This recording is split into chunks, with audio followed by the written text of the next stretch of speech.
Никогаш немало добра војна или лош мир. Мирот е доблест на цивилизацијата, војната на злосторството. И ништо нема да стави крај на војната доколку самите луѓе не одбијат да војуваат.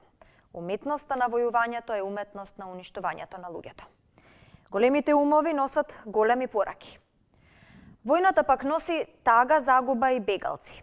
Луѓе кои ги напуштиле своите домови во потрага по живот. Ова издание на Европът го посветуваме токму на нив, на бегалците од војната во Украина. Останете со нас.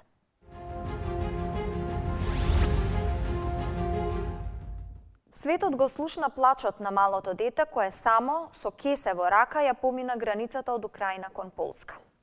Тажната слика на детето бегалец ги допре емоциите на светската јавност.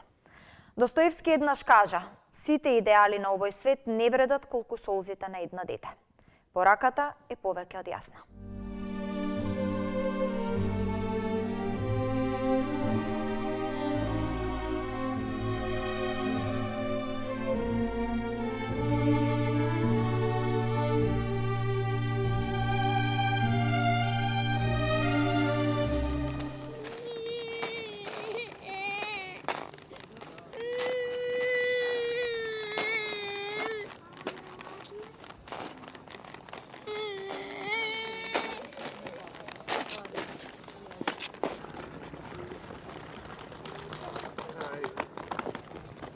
А папу оставили в Киеве.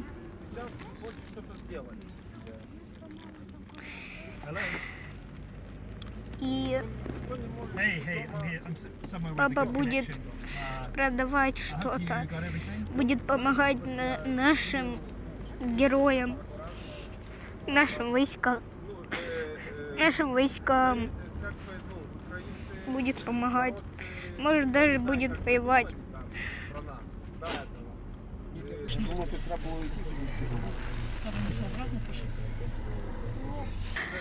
Мы шли где-то 3 часа, и вот вы нас спасли. Я думала, что мы уже будем идти эти 2-3 дня. Я думала, что мы будем идти целый день. Вот оказалось, что вы нас выручили. Really getting very emotional, and I cannot believe it's happening really. And I just hope that some people in Russia may see this and just stand against the Putin and the war.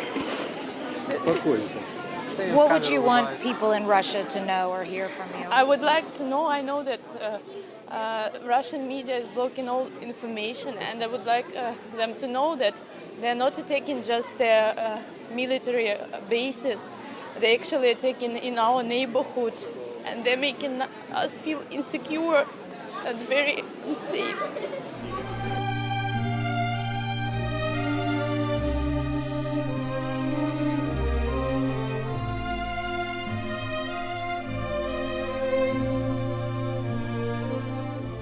Европа ги отвори вратите ширум за бегалците од Украина.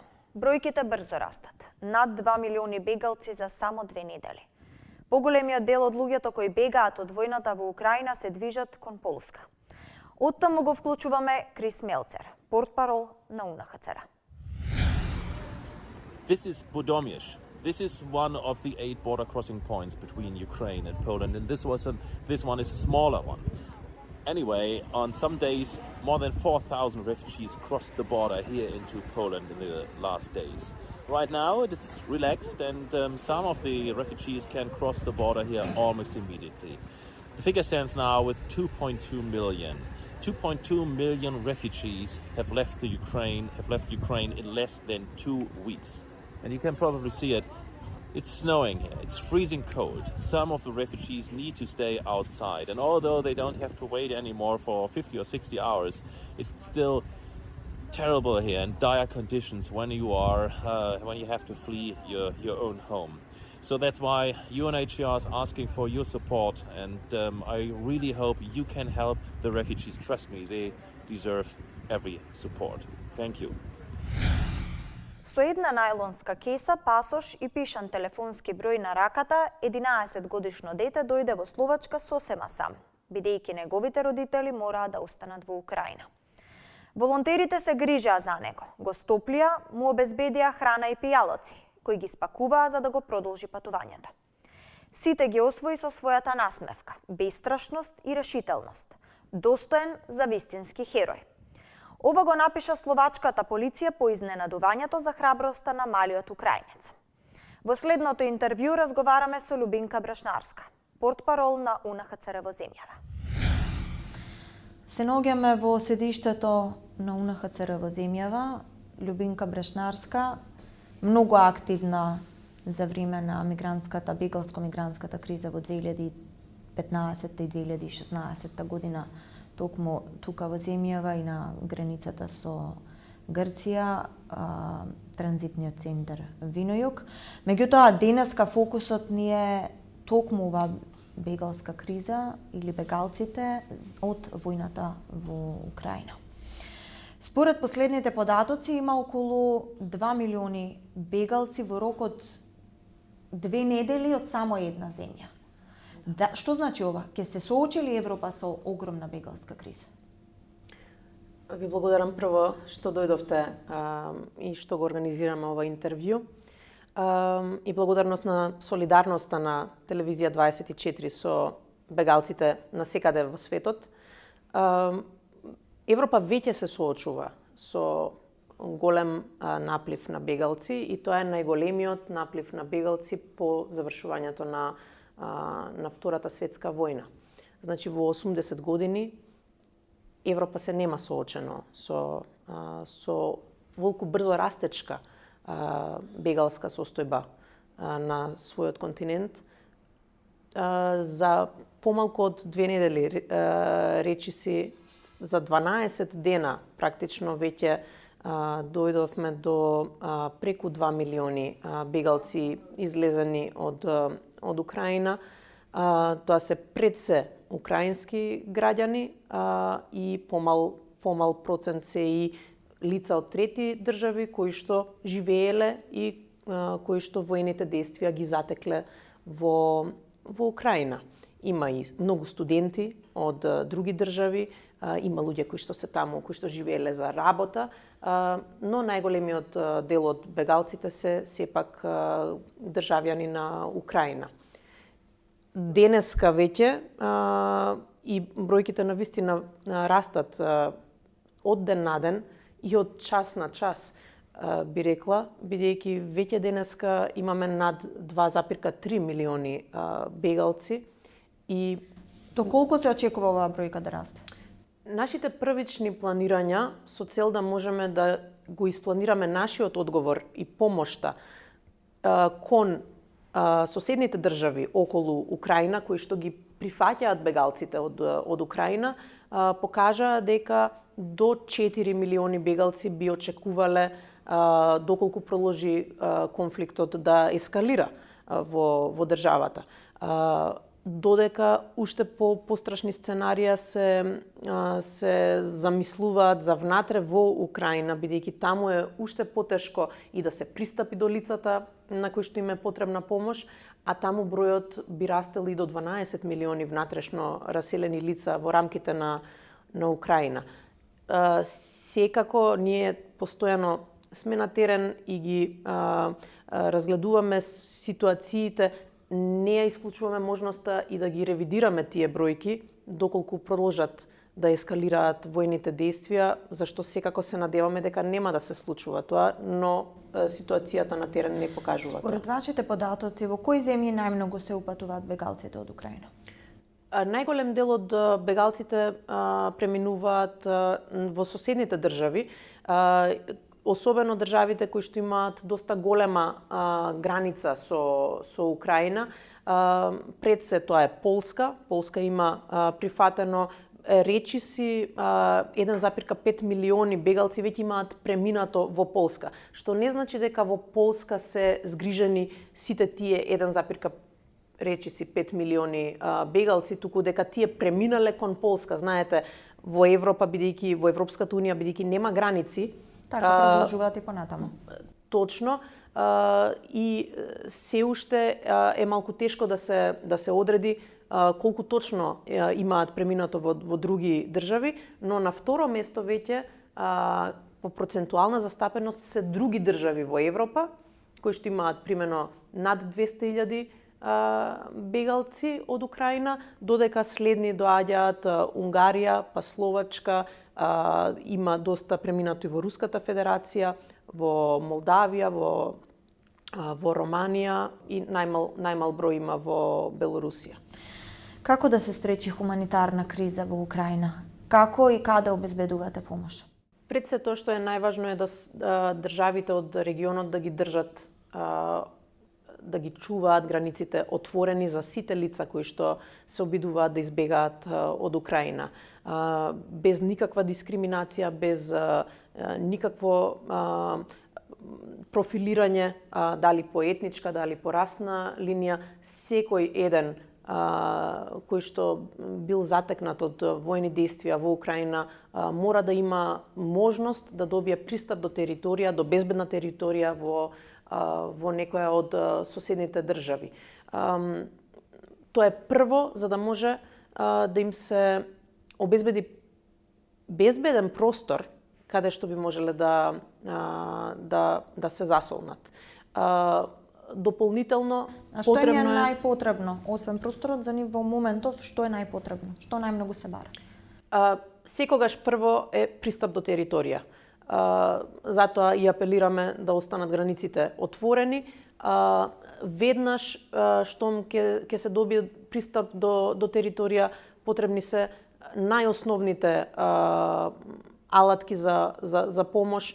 Тука се работи и за правна помош за тие лица кои што имаат потреба да се спојат со членови од семејство кои што се изгубени, например. Има лица кои што не можеле да понесат документи, немаат начин како да го докажат својот идентитет. Значи, потребна е правна помош. УНХЦР работи заедно со своите партнерски организации, исто како што и тука ние имаме партнер кој што обезбедува бесплатна правна помош.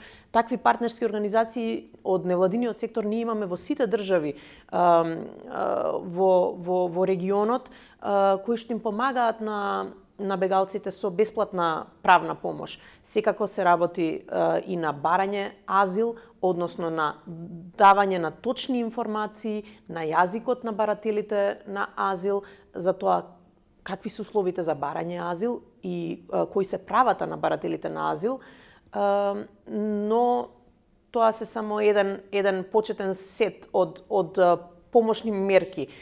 Се работи за длабоки трауми, потребна е апсолутно психолошка, психосоцијална помош. Се работи претежно 90% од бегалците кои што преминале во Полска, излезе граничната полиција на Полска со информација дека 90% се жени и деца од сите лица кои што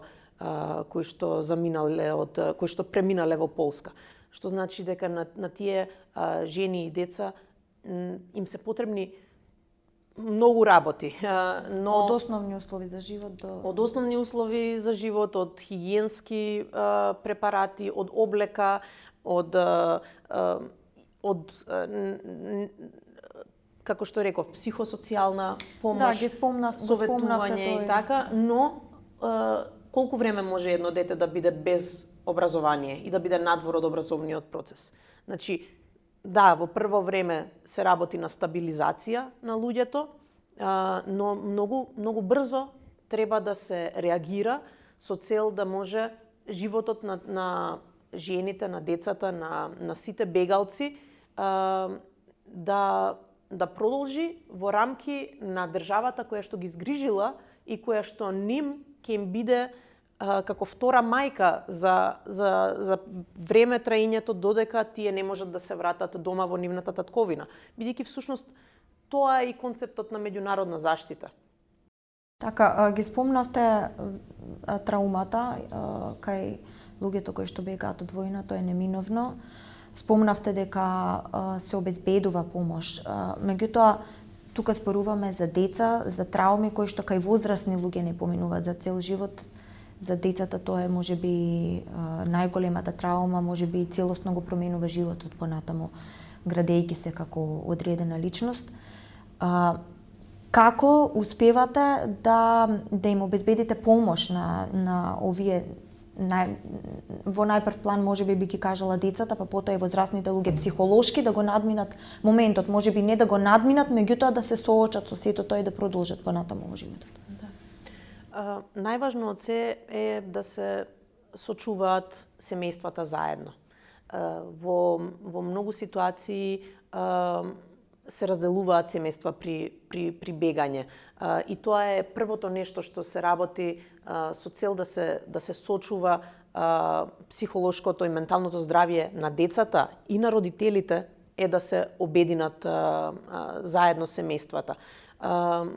Комплексна е многу ситуацијата што вие ја опишавте и дефинитивно нема едно решение. И затоа, всушност, тие луѓе, бегалците, кои што влегуваат на територија на држава која што ги прима,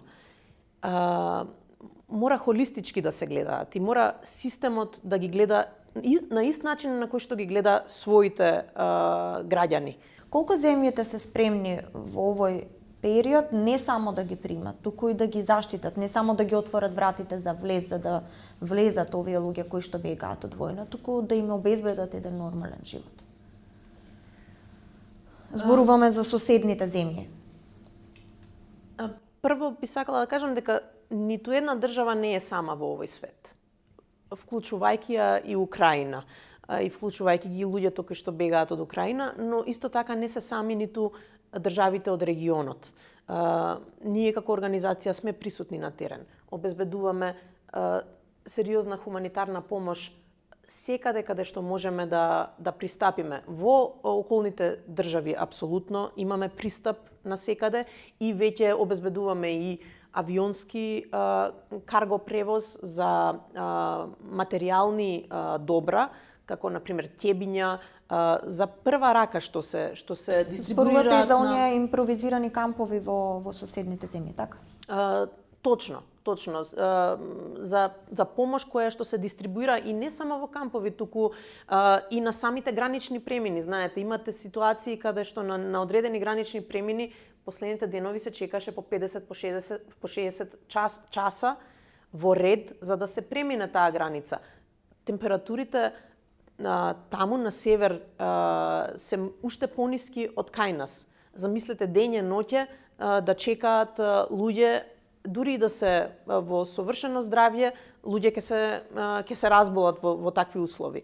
Така што тоа се некои залихи кои што ги носиме што е можно поблиску до границите, но клучно останува исто така да се овозможи хуманитарната помош да циркулира и внатре во Украина, бидејќи тука навистина се заканува една уште поголема хуманитарна катастрофа, особено доколку хуманитарните работници не можат да си ја работат работата и доколку не можат да пристапат до целото цивилно население на кое што е потребна хуманитарна помош.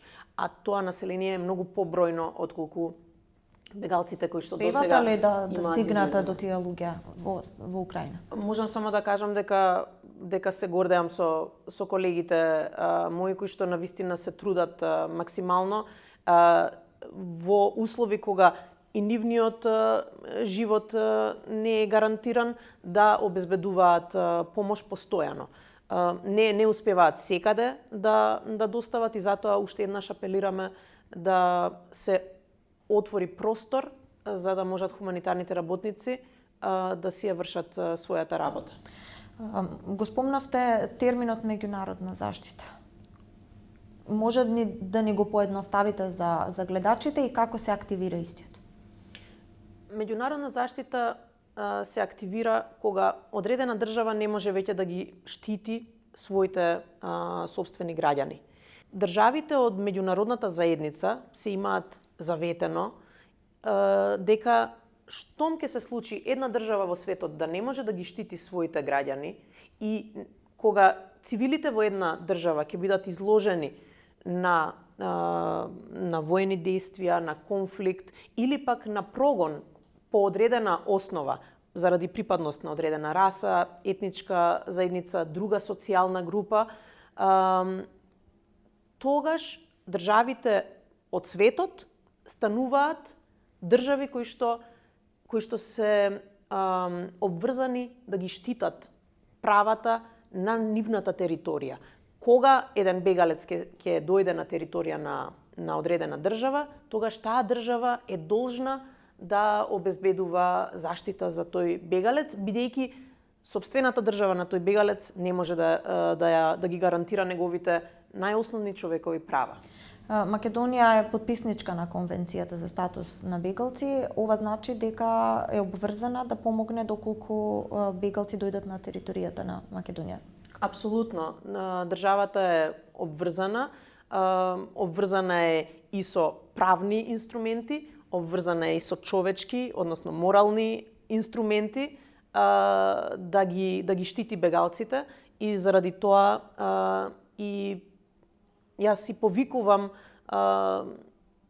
за одредени работи за кои што веќе е одлучено, и за одредени работи за кои што веќе не е прашање дали треба да се обезбеди меѓународна заштита за лица кои што бегаат од војна. Ние веќе не треба да ги разговараме овие работи во етер. Ниту пак во нашите лични животи. Знам дека звучи строго, но прашањето е како да се помогне на еден човек. Не треба да биде прашањето дали да се помогне. Така. Дали во овој момент има најава за пристигнување на бегалци од Украина во Македонија? Немаме најави. Во комуникација сме постојано со државните власти. Најави нема и не може ни да има. Тоа што може да Може очекуваме... ли да се очекува? Тоа што може да очекуваме... Со оглед на тоа дека ние сме прилично далеко, не сме соседна земја, ниту пак... Точно. Знаете како? Патека на движење. Замислете дека, не знам, се истура оваа чаша вода. Најголемиот дел од водата ќе истече на оваа хартија, на ова купче хартии. Помал дел ќе истече на следното купче хартии. Дали ќе стигне до третото купче хартии? Можеби ќе стигне до третото купче хартии. Ги гледате сликите од терен, од Украина. Се работи за огромни разурнувања на цивилни инфраструктури, на болници, на станови, на стамбени комплекси. Никој не може да се врати и да живее во такви услови. Значи, дури и денеска да запре војната состојба, повторно ќе биде потребно време бегалците да се вратат дома. Ако почнеме да размислуваме за полошата ситуација, каде што не запира ескалацијата на конфликтот, не постои држава во светот која што ќе биде имуна или која што нема да види бегалци од Украина. Но доколку продолжи да ескалира ситуацијата, ние треба да сме спремни. Сите држави треба да се спремни. На почетокот, кога ве најавував, кажав дека бевте многу активна за време на бегалско-мигрантската криза во 2015-2016 година на границата со Грција. Тогаш видовме многу ситуации, многу човечки судбини, дури се среќававме и почесто. Да. Околу 1 милион бегалци и мигранти транзитира низ Македонија. Кога би можеле за многу подолг временски период. За многу подолг временски период. Меѓутоа имаше многу тешки ситуации. Кога би можеле да направите една споредба на состојбата тогаш и сега, како би опишале? Мене ми се враќаат слики сега со состојбата, гледајќи ги сликите од бегалците од Украина, мене ми се пред очи сликите од сириските бегалци, од бегалците од Ирак, од Авганистан. И тоа што мене ми ги поврзува бегалските судбини тоа се луѓе. Луѓе кои што бегаат за да си го спасат животот. Вчера баш се подсетив и на една случка каде што сириски пар, маж и жена и нивното кученце со куси ножиња, возрасно, ама кусо, многу смешно, многу интересно, Џони, си го зеле и си го носат од Сирија до тука. преку Турција, преку Грција, преку чамци, преку се, тој со куси ножиња, викаме добро како се движи, како толкав пат. Имаме кенгурче за бебиња, па го ставаме во кенгурчето кога ќе се умори, го носиме во кенгурчето и сите слики сега што ги гледам како украинците не ги оставаат своите миленици, мене ме потсетија веднаш на Џони. Човечноста, хуманоста е тоа што ги врзува сите бегалци. Потребата да го напуштат итно својот дом, не земајки ништо од домот, само најмилото, тоа е тоа што ги поврзува апсолутно сите бегалци насекаде во светот. И заради тоа е многу важно да ја отвориме душата, да го отвориме срцето и да ги погледнеме луѓето кои што бегаат. Бегалец може да биде секој од нас, денеска или утре. Тоа се само луѓе кои немале среќа. Ова издание на Европат ќе го завршиме со зборовите на таткото на Индија, Ганди. Не смеете да ја изгубите вербата во човештвото. Човештвото е океан. Ако неколку капки во океанот се нечисти, океанот нема да стане Валкан. Ова беше Европат. Останете со програмата на телевизија 24.